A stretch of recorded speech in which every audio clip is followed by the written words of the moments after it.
Hello friends, welcome to easy tricks classes. चलो आज हम लोग एक्टिव एंड पैसिव वॉइस शुरू करते हैं। काफ़ी कॉम्पिटिटिव एग्जाम्स के लिए ये बहुत ही इंपॉर्टेंट चैप्टर है। जैसे अगर आप एसएससी की बात करते हो तो लगभग आपके टायर 2 में 20 क्वेश्चन सीधे सीधे एक्टिव एंड पैसिव वॉइस से आते हैं। तो सबसे पहले तो हमको ये समझना पड़ेगा और एक्टिव वॉइस होता क्या है और पैसिव वॉइस क्या होता है। ठीक है, जब ये समझ लोगे उसके बाद फिर मैं बताऊंगा किस तरीके के क्वेश्चंस आपके एग्जाम में आते हैं और किस तरीके से आपको उन क्वेश्चंस के साथ डील करना है। ठीक है, 20 में से 20 क्वेश्चन सारे सही करके आओगे अगर सारी चीजें जितना मैं सिखा रहा हूं उतना आप समझते जाओगे तो। चलो सबसे पहले हम ये समझते हैं कि आपका एक्टिव और पैसिव वॉइस होता क्या है। देखो यहां पर सबसे पहले ये देखो यहाँ क्या लिखा हुआ है, पढ़ो जरा इसको फिर आगे बताता हूं।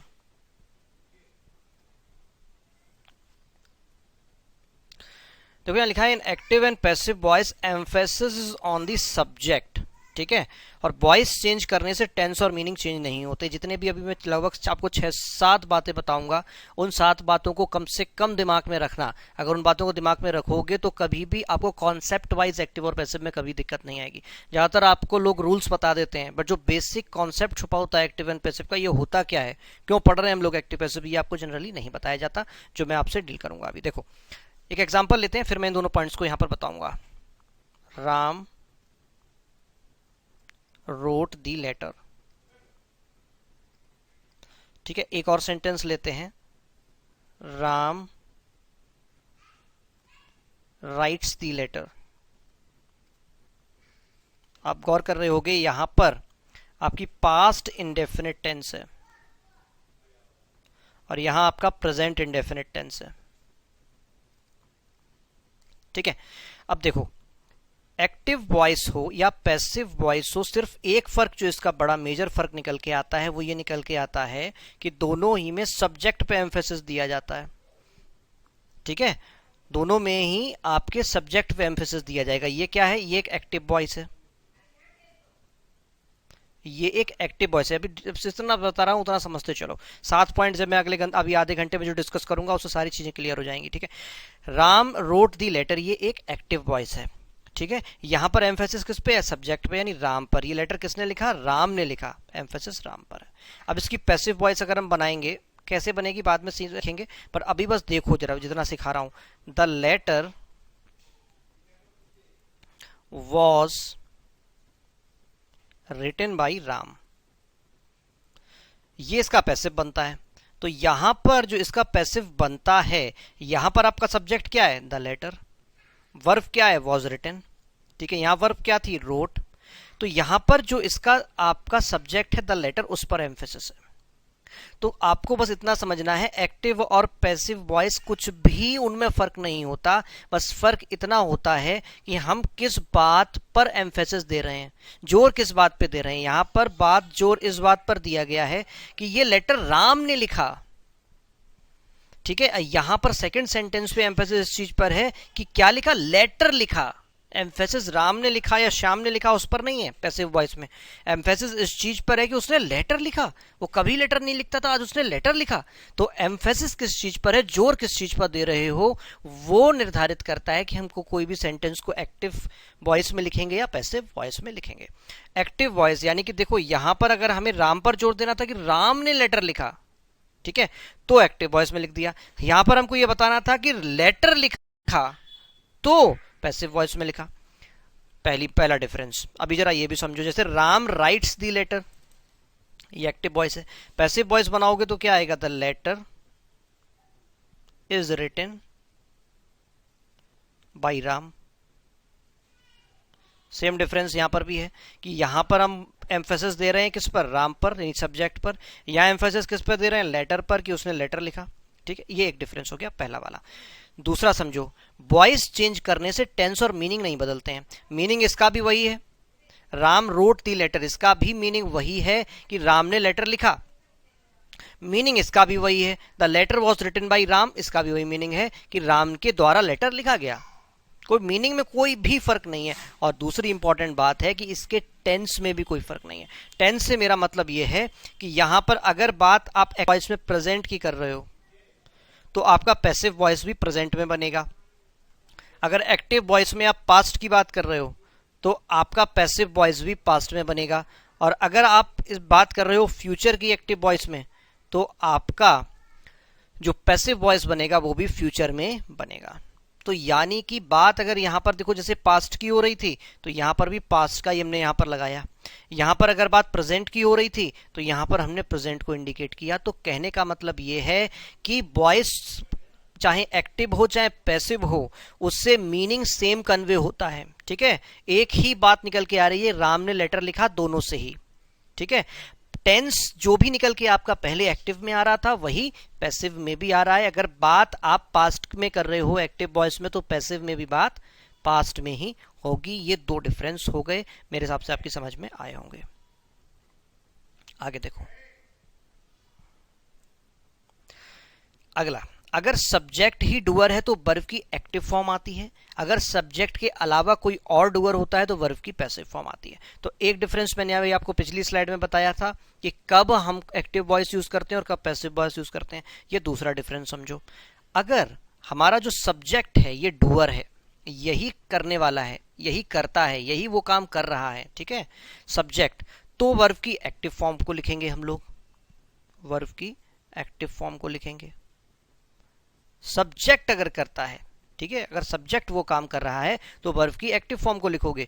और सब्जेक्ट के अलावा अगर कोई और डूअर है, सब्जेक्ट वो काम नहीं कर रहा है, जो भी वहां सब्जेक्ट है, तो वर्ब की पैसिव फॉर्म लिखी जाएगी। जैसे कि for example Ram wrote the letter, तो यहां पर देखो जो एक्टिव वॉइस और पैसिव वॉइस की बात करते हो वो वर्ब की फॉर्म्स होती हैं। ये जो फॉर्म होती है ये वर्ब की फॉर्म होती हैं, कि वर्ब की ये एक्टिव फॉर्म है कि ये वर्ब की पैसिव फॉर्म है। ठीक है, ना ये सब्जेक्ट की होती हैं, ना ये ऑब्जेक्ट की होती हैं, ये किसी ना ये प्रीपोजिशन की होती हैं, एक्टिव या पैसिव फॉर्म्स। ये जो एक्टिव और पैसिव फॉर्म्स की आप बात करते हो वो वर्ब की फॉर्म होती हैं, कि आपको वर्ब की कौन सी फॉर्म यूज करनी है। तो ये किस पर डिपेंड करता है कि उस वर्ब के पहले जो सब्जेक्ट लिखा होगा, ये वर्ब का जो काम है, इस वर्ब में जो काम किया जा रहा है, जो क्रिया की जा रही है, वो क्रिया आपका ये सब्जेक्ट कर रहा है कि नहीं कर रहा है। अगर वो क्रिया वो काम अगर ये सब्जेक्ट ही कर रहा है तो वर्ब की एक्टिव फॉर्म लिखोगे, और अगर वो काम ये सब्जेक्ट नहीं कर रहा है, कोई और कर रहा है, किसी और के द्वारा वो काम किया जा रहा है, तो वह वर्ब की पैसिव फॉर्म का यूज करोगे।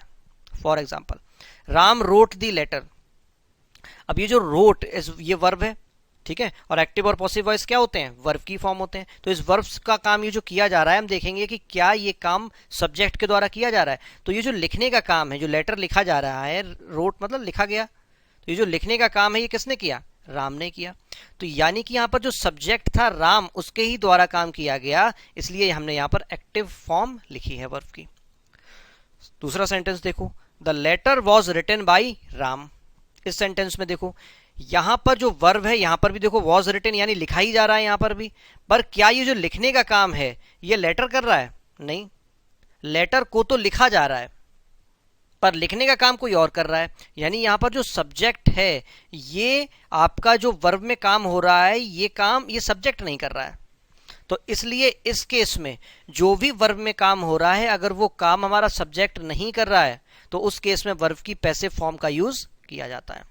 तो इस केस में हमने पैसिव फॉर्म का यूज किया है, the letter was written by Ram. अभी आप इस पर बिल्कुल ध्यान मत देना कि एक्टिव से पैसिव कन्वर्ट कैसे होता है, वो हम आगे डिस्कस करेंगे। पर ये एक्टिव वॉइस कब एक्टिव फॉर्म लिखते हैं, कब पैसिव फॉर्म लिखते हैं, किसका क्या यूज होता है, होती क्या है एक्टिव वॉइस, होती क्या है पैसिव वॉइस, पहले इसको समझो। ठीक है, कन्वर्जन तो हम सिखा ही ले जाएंगे, इसकी चिंता मत करो।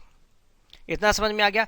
अगर सब्जेक्ट ही डूअर है, हमारा सब्जेक्ट ही वो काम कर रहा है जो कि वर्ब में लिखा हुआ है, तो एक्टिव फॉर्म आएगी। और अगर सब्जेक्ट वो काम नहीं कर रहा है जो कि आपके वर्ब में लिखी हुई है, तो वर्ब की पैसिव फॉर्म आती है। अगला देखो, अब देखो वर्ब की थर्ड फॉर्म के साथ अगर बी की कोई भी फॉर्म आई है तो वह वर्ब की पैसिव फॉर्म ही होती है। ठीक है, यानी कि अगर कोई सेंटेंस आप ऐसा लिखते हो जिसमें आपने वर्ब की थर्ड फॉर्म का यूज किया है, ठीक है, तो उसके साथ अगर आपने बी की कोई फॉर्म लिखी है, तो बी की फॉर्म्स कौन कौन सी होती हैं, is, am, are, was, were, be, being और बीन।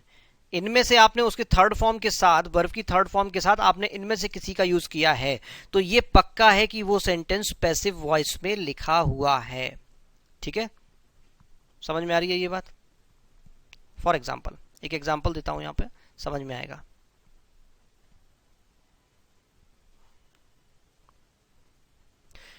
ही हैज लिखो ही हैज गॉन या he has written the letter. अगला लिखो the letter was written by him। ये दो सेंटेंसेस लिखे हमने। देखो यहां पर भी he has written the letter, यहां पर भी वर्ब की थर्ड फॉर्म का यूज हुआ है। राइट, रोट, रिटन वर्ब की थर्ड फॉर्म का यूज हुआ है। यहां पर भी वर्ब की थर्ड फॉर्म का यूज हुआ है। The letter was written by him, verb की थर्ड फॉर्म का यूज हुआ है। दोनों में वर्ब की थर्ड फॉर्म का यूज हुआ है। तो वर्ब की थर्ड फॉर्म का यूज दो तरीके से हम लोग करते हैं, उसको समझो। एक तरीका होता है कि हम जो हमारा परफेक्ट टेंसेस होते हैं, प्रेजेंट परफेक्ट या पास्ट परफेक्ट, तो जो परफेक्ट टेंसेस हमारे होते हैं उनके साथ हम हैज, हैव या हैड का यूज करते हैं और वर्ब की थर्ड फॉर्म लगाते हैं। एक तो ये यूज आपको पता होगा। दूसरा जो यूज हम करते हैं वो यूज हम करते हैं वर्ब की थर्ड फॉर्म का जब हम पैसिव बनाते हैं। कैसे पता चलेगा?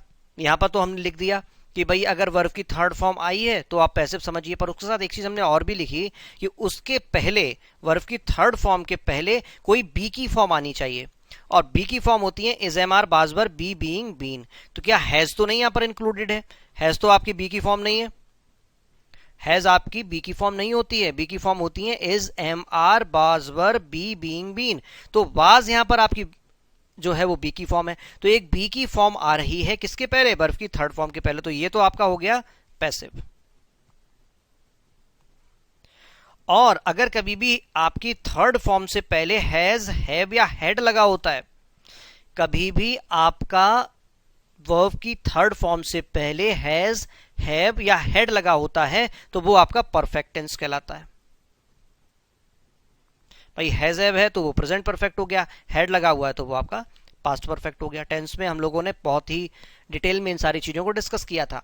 तो आपको, मुझे नहीं लगता कभी ये डाउट होगा कि ये आपका एक्टिव फॉर्म है यानी परफेक्ट में लिखा हुआ है, या फिर ये आपकी पैसिव वॉइस लिखी हुई है। ठीक है, ये डिफरेंस आपका क्लियर हुआ कि वर्ब की थर्ड फॉर्म के साथ हम कैसे आइडेंटिफाई करेंगे कि ये परफेक्ट टेंस है या फिर ये आपका पैसिव वॉइस में लिखा हुआ है। आगे देखो, अब देखो केवल उन्हीं वर्ब्स को पैसिव फॉर्म में लिखा जा सकता है जो ट्रांजिटिव होती हैं। इन ट्रांजिटिव वर्ब्स का कभी पैसिव फॉर्म नहीं बनता। बताओ क्यों? वर्ब में डिस्कस भी किया था ऐसा क्यों होता है। क्या होते हैं ट्रांजिटिव वर्ब्स? क्या होते हैं बताओ? ट्रांजिटिव क्या होता है? ट्रांजिटिव वो होता है जिस वर्ब के बाद वर्ब का ऑब्जेक्ट होता है। वर्ब के बाद वर्ब का ऑब्जेक्ट आता है। कैसे पता चलेगा? वर्ब से क्वेश्चन करो, व्हाट या हुम। भाई ऑब्जेक्ट जो होता है हमारा वो व्हाट या हुम का रिप्लाई होता है। तो वर्ब से क्वेश्चन करो व्हाट या हुम, अगर उसका आपको एक लॉजिकल आंसर मिलता है, इसका मतलब है कि उस वर्ब के बाद उस वर्ब का ऑब्जेक्ट आना चाहिए। तो अगर उस वर्ब के बाद वर्ब का ऑब्जेक्ट एक्सपेक्टेड है कि आना चाहिए, इसलिए इसका मतलब ये हो जाएगा कि वो एक ट्रांजिटिव वर्ब है। तो अगर वर्ब के बाद कभी भी वर्ब का ऑब्जेक्ट आता है तो ऐसी वर्ब्स को हम लोग ट्रांजिटिव वर्ब्स कहते हैं। इंट्रांजिटिव वर्ब्स किन्हें कहते हैं? इंट्रांजिटिव वर्ब्स होती हैं कि जिन वर्ब्स के बाद उनका ऑब्जेक्ट जरूरी नहीं होता कि आए ही आए। ठीक है, उनके बाद ऑब्जेक्ट की कोई जरूरत नहीं होती, ऐसी वर्ब्स को हम लोग इंट्रांजिटिव वर्ब्स कहते हैं। तो अगर आप, जैसे कि फॉर एग्जांपल ही वेंट, अगर मैं ही वेंट एक आपको एक सेंटेंस देता हूं और आपसे कहता हूं वो चला गया, यहां पर अगर मैं आपसे कहता हूं इससे क्वेश्चन करो व्हाट या हुम का, व्हाट क्या चला गया, क्या चला गया से आपको यहां पर कोई आंसर मिल रहा है? नहीं मिल रहा है। भाई वो तो सब्जेक्ट में ही है कि ही, वो चला गया। तो क्या चला गया से ऑब्जेक्ट के लिए कुछ भी रिक्वायरमेंट नहीं है। अगर आप क्वेश्चन करते हो किसको चला गया, तो इससे भी कोई लॉजिकल आंसर नहीं मिल रहा है हमको। ठीक है, तो ही वेंट, तो जो हमारी गो या वेंट, ये जो हमारी वर्ब्स हैं, ये कैसी वर्ब्स हैं? ये इंट्रांजिटिव वर्ब है। तो इनके बाद किसी भी ऑब्जेक्ट की रिक्वायरमेंट नहीं है। अब जब ऑब्जेक्ट नहीं आया, इसके बाद जब हमारी वर्ब के बाद ऑब्जेक्ट ही नहीं आया, तो पैसिव वॉइस कैसे बना लोगे? क्योंकि पैसिव में क्या होता है? पैसिव में क्या होता है कि हमारा जो सब्जेक्ट है वो ऑब्जेक्ट की तरीके से जाता है। जो हमारी एक्टिव वॉइस का जो ऑब्जेक्ट होता है वो सब्जेक्ट की तरीके से आके बैठ जाता है। तो जब ऑब्जेक्ट ही नहीं होगा तो उसको सब्जेक्ट आप बनाओगे कैसे पैसिव का? इसलिए कभी भी इंट्रांजिटिव वर्ब्स का कभी भी पैसिव वॉइस नहीं बनता है। तो कभी भी आपको एक्टिव से पैसिव बनाना होगा तो जो बेसिक रिक्वायरमेंट है वो ये होगी कि जो हमारी वर्ब हो एक्टिव वॉइस की वो ट्रांजिटिव वर्ब होनी चाहिए, यानी उसके बाद ऑब्जेक्ट आना चाहिए। जैसे कि एक एग्जांपल और देखो, शान सैंग अ सॉन्ग, शान ने एक गाना गाया। अब यहां पर आप देख रहे हो कि सैंग एक ऐसी वर्ब है, शान ने गाया, क्या गाया? तुरंत आप उससे क्वेश्चन कर रहे हो वर्ब से, क्या गाया? तो आपको आंसर एक लॉजिकल मिल रहा है कि उसने क्या गाया? एक गाना गाया। तो इसलिए ये जो सैंग वर्ब है ये कैसी वर्ब हो गई? ट्रांजिटिव वर्ब हो गई। तो ट्रांजिटिव वर्ब के केस में उसके बाद उसका ऑब्जेक्ट आया, जब ऑब्जेक्ट आया है तो ये तो हो गया सब्जेक्ट, शान हो गया सब्जेक्ट, सैंग हो गई वर्ब, और अ सॉन्ग हो गया उसका ऑब्जेक्ट। ये भी हम लोग आगे डिस्कस करेंगे कि किस तरीके से एक एक्टिव वॉइस को पैसिव वॉइस में कन्वर्ट किया जाता है। होता क्या है कि ये ऑब्जेक्ट यहां पर आकर आपका ये इसका सब्जेक्ट बनेगा, अ सॉन्ग। ये जो यहाँ ऑब्जेक्ट था एक्टिव वॉइस का, पैसिव वॉइस में ये इसका ऑब्जेक्ट बन जाएगा, सब्जेक्ट बन जाएगा। और उसके बाद ये जो सैंग आपकी वर्ब है ये कन्वर्ट होगी। ठीक है, ये आपकी पास्ट में है तो ये पास्ट में चली गई, वॉज आ गया। उसके बाद ये आपकी सेकंड फॉर्म है, आपको लिखनी होती है हमेशा पैसिव वॉइस में वर्ब की थर्ड फॉर्म, वो लिख दी। फिर आप इंट्रोडक्टरी एक प्रीपोजिशन लाओगे बाई, और उसके बाद जो यहाँ सब्जेक्ट था वो आपका बन जाएगा ऑब्जेक्ट, शान। यानी कि एक एक्टिव वॉइस तभी पैसिव वॉइस में कन्वर्ट हो सकती है जबकि वहां पर आपका ऑब्जेक्ट मौजूद हो, क्योंकि जो बेसिक रिक्वायरमेंट है पैसिव वॉइस की वो यही है कि जो एक्टिव वॉइस का जो ऑब्जेक्ट होता है वही जाके पैसिव वॉइस का सब्जेक्ट बनता है। अब जैसे कि एक अगला सेंटेंस देखो, कोहली रैन फास्ट, क्या इसका आप पैसिव बना पाओगे? बताओ। कोहली रैन फास्ट नहीं बना पाओगे। देखो सेंटेंस को पहले एनालाइज करते हैं। कोहली क्या है? यहां पर सब्जेक्ट है। रैन क्या है? वर्ब है। फास्ट क्या है? फास्ट क्या है? क्या ये व्हाट या हुम का रिप्लाई है? सबसे पहले तो ये समझो। कोहली रैन, कोहली दौड़ा, क्या दौड़ा? कोई आंसर नहीं मिल रहा। किसको दौड़ा? कोई लॉजिकल आंसर नहीं मिल रहा। पर अगर मैं कहता हूं कैसे दौड़ा, हाउ, हाउ अगर क्वेश्चन करते हो तो हाउ हमेशा एक एडवर्ब ऑफ मैनर का रिप्लाई देता है, एडवर्ब ऑफ मैनर। तो ये एडवर्ब है कुल मिला के। एडवर्ब में बहुत अच्छे से डिस्कस किए गए कितने तरीके के एडवर्ब्स होते हैं। तो खैर ये एडवर्ब ऑफ मैनर है। तो कोहली दौड़ा, कैसे दौड़ा? फास्ट दौड़ा, तेज दौड़ा। तो यहां पर चूंकि आपके इस सेंटेंस में कोई ऑब्जेक्ट है ही नहीं तो वो आपके पैसिव वॉइस में सब्जेक्ट बनेगा क्या? कुछ भी नहीं बनेगा। इसलिए ये सेंटेंस का हम पैसिव वॉइस नहीं बना सकते। तो इतनी बात आपकी समझ में आ गई होगी कि आपकी जो अगर पैसिव वॉइस बननी है उसके लिए बेसिक रिक्वायरमेंट ये है कि जो हमारे एक्टिव वॉइस की जो वर्ब होनी चाहिए वो ट्रांजिटिव होनी चाहिए। नेक्स्ट, अगर किसी भी सेंटेंस में आप देखते हो वहां पर डू डज या डिड लगा हुआ है, ठीक है, क्या लिखा हुआ है? डू डज या डिड, जो कि आप यूज करते हो किसमें? डू डज किसमें यूज करते हो? प्रेजेंट इंडेफिनिट में।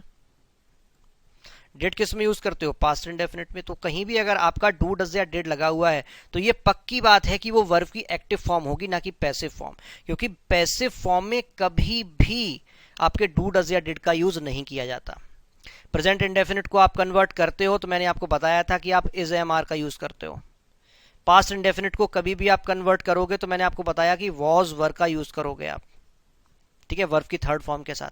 तो कभी भी आपके पैसिव वॉइस में डू डज या डिड का यूज नहीं किया जाता है। किसी भी सेंटेंस में आपको अगर डू डज या डिड लिखे मिल जाते हैं तो इसका मतलब यही है कि वो वर्ब की एक्टिव फॉर्म होगी। ठीक है, for example, he did not complete the work. अब डिड दिख गया तो मैंने दिमाग लगाना ही बंद कर दिया, मैंने सीधे डिड को देखते ही बता दिया कि ये वर्ब की एक्टिव फॉर्म होगी। She does not like me, यहां पर डज देखते ही मैंने कह दिया कि ये वर्ब की एक्टिव फॉर्म होगी। ठीक है, इतनी बातें समझ में आई? कोई दिक्कत इतने में?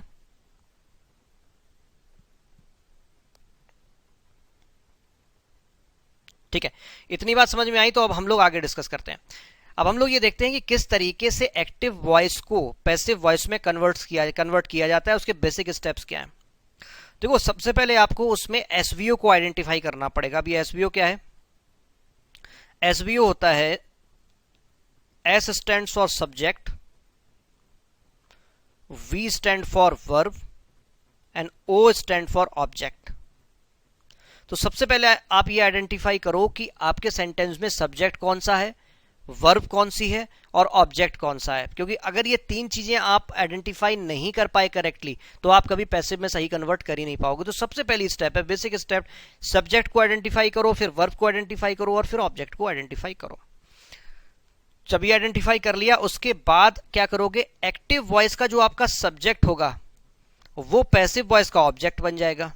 ठीक है, जो सब्जेक्ट होगा एक्टिव वॉइस का वो पैसिव वॉइस का क्या बन जाएगा, ऑब्जेक्ट बन जाएगा। जाके एक्टिव वॉइस का ऑब्जेक्ट क्या बन जाएगा, पैसिव वॉइस का सब्जेक्ट बन जाएगा। यानी इसका जो ऑब्जेक्ट होगा वो इसका सब्जेक्ट बनेगा आके, और जो वर्ब होगी उसको आप वर्ब की थर्ड फॉर्म में बदल देंगे। ये वर्ब आपकी कोई सी भी फॉर्म हो, फर्स्ट हो, सेकंड हो, थर्ड हो, जो भी हो, आप इसको वर्ब की थर्ड फॉर्म में बदलेंगे सबसे पहले आके।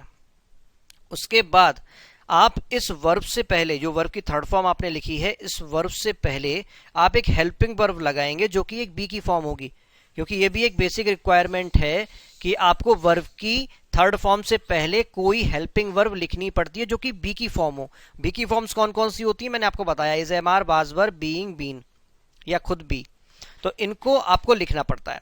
तो ये आप यहाँ पर हेल्पिंग वर्ब लिखोगे जो कि बी की फॉर्म होगी। तो आपने यहाँ पर क्या किया, अपने यहाँ पर एक बी की फॉर्म लिख दी। तो ये बेसिक स्ट्रक्चर होता है।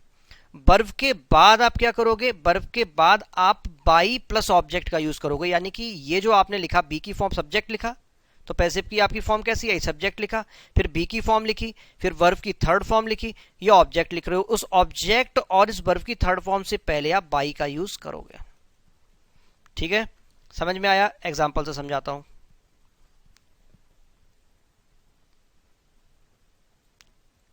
देखो यहां पर आपने एक सेंटेंस लिया, रमन किल्ड द टाइगर।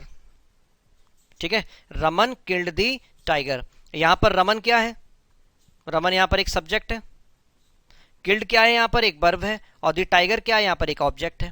बात आ रही है समझ में? पैसिव वॉइस में जब कन्वर्ट करोगे तो यह द टाइगर जो यहां पर एक ऑब्जेक्ट था, एक्टिव वॉइस में जो ऑब्जेक्ट था वो देखो यहां पर आकर क्या बन गया, पैसिव वॉइस में सब्जेक्ट बन गया, द टाइगर।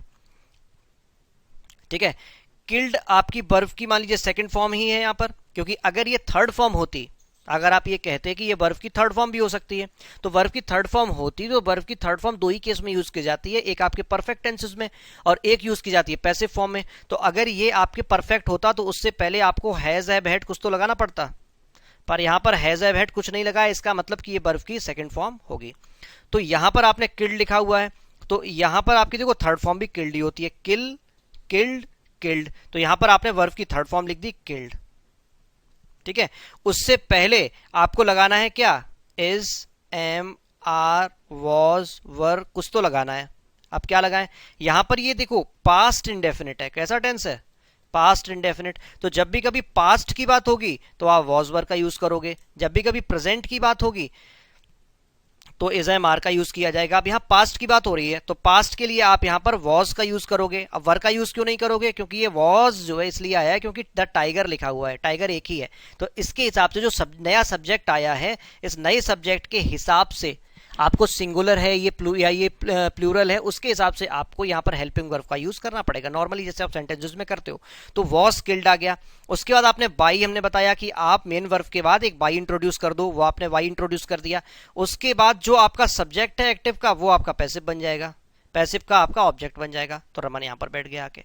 तो मेरे हिसाब से आपको समझ में आ गया होगा कि किस तरीके से एक्टिव वॉइस का ऑब्जेक्ट आपका इसका पैसिव वॉइस का सब्जेक्ट बन जाता है, किस तरीके से जो वर्ब होती है वो आपकी हेल्पिंग वर्ब प्लस वर्ब की थर्ड फॉर्म में कन्वर्ट होती है, उसके बाद बाई लगता है और उसके बाद जो भी एक्टिव वॉइस का आपका सब्जेक्ट होता है वो आपके ऑब्जेक्ट में कन्वर्ट हो जाता है। इतनी बात में कोई दिक्कत?